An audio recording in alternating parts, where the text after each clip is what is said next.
So,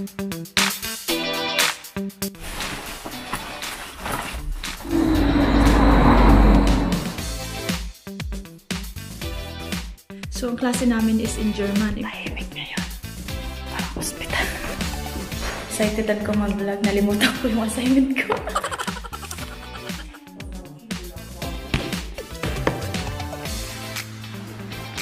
Alright.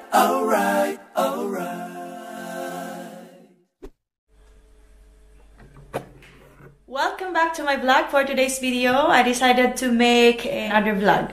A day in the life as a Filipina student in Germany. So, ayun. I think it will be interesting for you. I don't know. Samahan nyo lang ako. Pupunta ako sa school. Tamang-tama. 3 hours lang yung klase namin. Normally, 6 to 7 hours yung klase namin. But today, may sakit kasi yung ibang mga teachers. So, 3 hours lang yung aming subjects.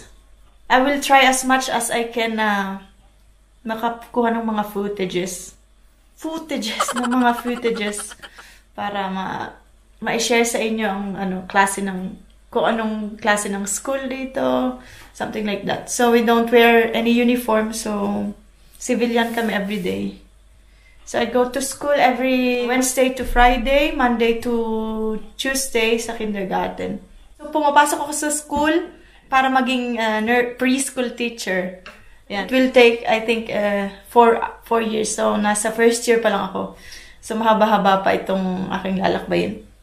Ngayon, magbe-breakfast muna ako bago ako pumasok. Pero, normally, pag maaga yung klase ko, hindi na ako nagbe-breakfast. Nagbabaon na lang ako sa school. Let's eat!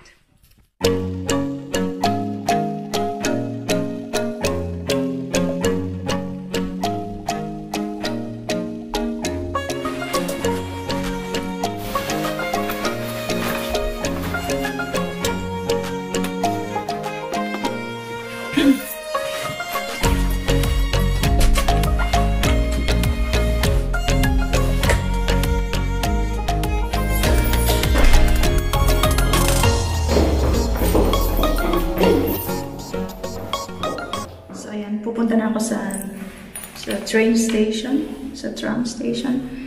Papunta sa school, mag-tram ako. So, hindi na ako bibili ng ticket dahil meron ako ng gantong ticket. Yan. For a student.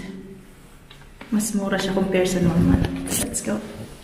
So, ayan. Maliit lang yung dala kong bag ngayon. Kasi 3 hours lang naman kami. Dinala ko lang yung mga subjects na kailangan namin ngayon. Tsaka konting papel at pencil case. May pencil case talaga. Pero normally yung bag ko, malaki talaga siya kasi meron sila nung parang folder dito. I'll show you next time.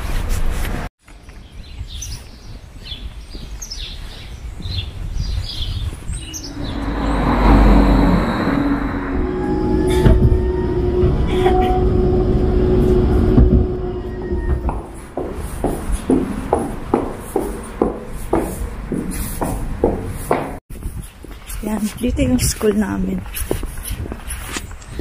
Sa building na to.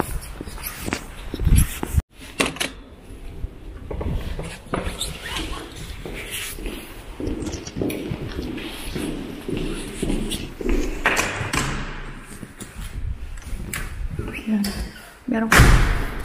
Meron kaming locker dito. Nilalagay yung mga gamit, mga jacket dito. Ayan. Ito yung aking locker. Buksan natin. Yan, mga gamit ko sa school.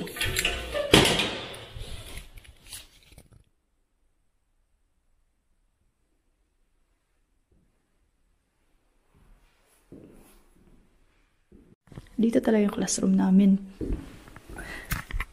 Buti na lang binuksan ko muna. May classmate pala ako. Nahihiya kasi ako mag-vlog pag may kaklase. So, teka lang. Silip muna tayo.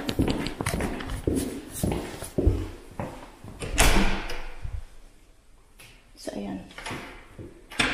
Here's vacant. Pag may break kami, pwede kami dito. Ayan. So, merong mga couch. So, pag break time namin, dito kami uupo. May mga books na pwede kang hiramin or kunin, magbasa. So, dito na lang ako sa couch para hindi against the light. So, ang klase namin is in German. Imagine, lahat ng klase in German. Pero may subject kami na English. German and English din sometimes. Kaya ang hirap. Yung pangalang English namin nung college, hirap na ako. Imagine, German pa kaya. Medyo nasira yung English ko. Hindi ko alam kung may parating, medyo nakakahiya. Kaya inagahan ko talaga para sabi ko, para makapag-vlog ako na sa classroom namin, ganyan. Ay, may dalawa nang dumating. So, hindi na ako nakapag-vlog. Nandito ako ngayon sa aming break. Ano tawag dito? Dito sa parang lounge. Para pwede kayo magpahinga, ganyan, pag-break. So, ang isang subject is tumatagal siya ng 45 minutes. Sometimes double ng 45 minutes. Pero counted siya as 1 hour. Dahil meron kaming 15 minutes break time in between subjects. Lagi ako dun sa front umupo. Dun yung aking upuan para mas makafocus ako sa teacher. Tsaka sa mga activities namin. Kasi pag sa huli ako, parang mas mahirapan ako mag-concentrate, ganyan. Tsaka hindi ko mabasa minsan yung sulat sa board. Cursive kasi yung sulat. Tapos parang doktor. So, ayan. Kung tawagin mo akong teacher, kung hindi ko alam, sinasabi ko na hindi ko alam. So, subukan ko mamaya magkuha ng mga clips ng video clips sa aming klase. Pero, syempre, itatago ko lang yung camera. Hindi ako magpapakita ng kahit kaninong mukha dito. Privacy na rin nila yan. Okay. Ayan. Pero, hindi ako madalas dito tumatambay kasi merong mga ibang tao din. Alam mo naman ako, shy type. Char!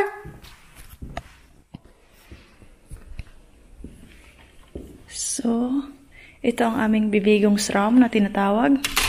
Yung parang, pag malalaking klase dito, nagtitipon-tipon. Tapos dito yung mga music instruments. Yung parang pinaka-PE nila dito ginaganap. O pag may music kami na subject, dito rin ginaganap. Ayan, so mga subjects namin, meron kaming music, ethic, ang tawag nila dito, ethic. Ethic, English, yung iba hindi ko alam ang translation nun, pero parang something na related sa pag-nursery, pagpa-preschool teacher.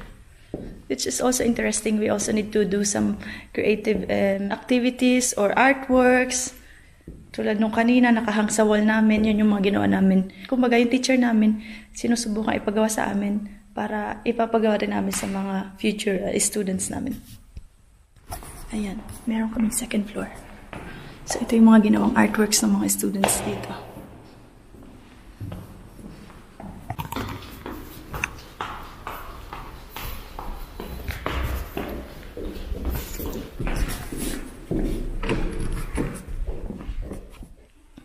Ayan, ito isa sa mga nagustuhan ko, yung mga paggagawa ng ganyan. Kung anik-anik.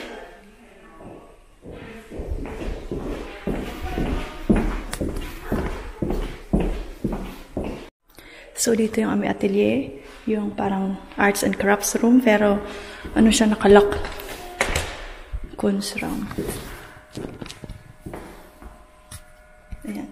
Doon namin ginagawa pag kami. Arts and crafts.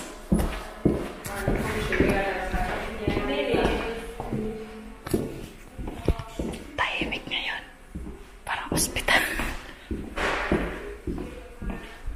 Let's go.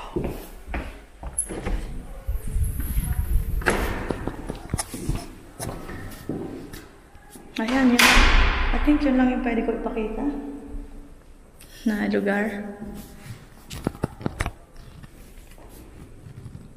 Tapos dun sa iba may mga building pa dun. Classroom din yun.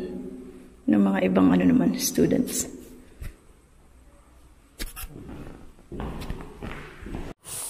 So, I sit here in front always. Lintek, kaka-excited ako mag-vlog. Nalimutan ko yung assignment ko. Okay lang, pwede pa lang bukas. Hindi ko dinala yung aking folder. Kinuha ko yung subject. Naiiwan pala yung assignment ko. Okay lang. Sabihin ko na. Naiiwan. Totoo naman eh. Ayan. Si Raul. Ayan. aking table. So, bali ganyan yung pagitan ng teacher namin.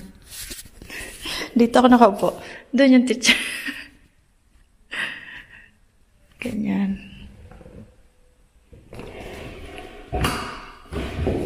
Ito pala yung artwork na sinasabi ko.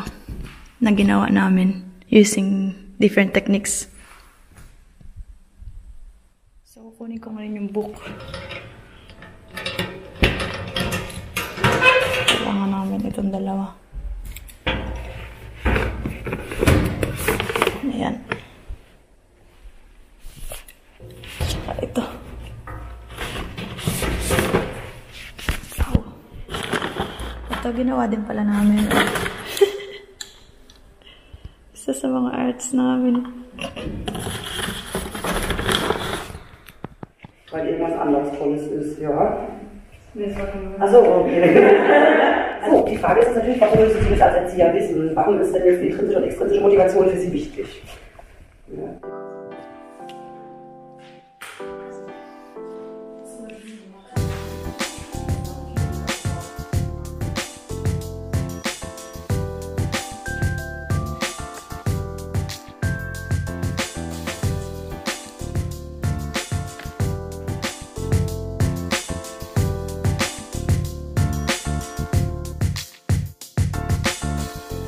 Anerkennung? Anerkennung, ja, das passt auch. Das bedeutet dann wiederum, dass Sie dafür sorgen sollen, dass Kinder Erfolgserlebnisse haben. 10 minutes break.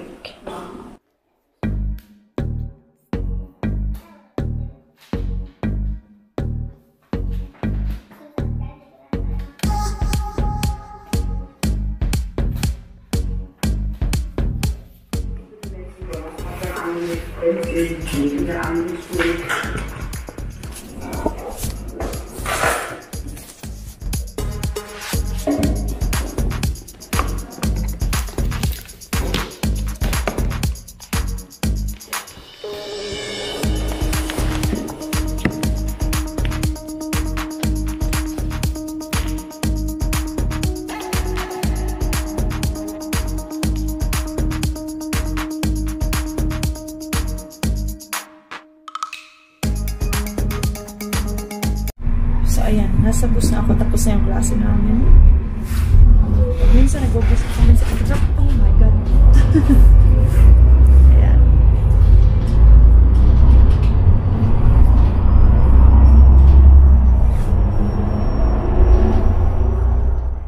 At dun po natatapos ang ating vlog for today. Don't forget to subscribe to my channel, like this video, and if you have any suggestion, please comment down below.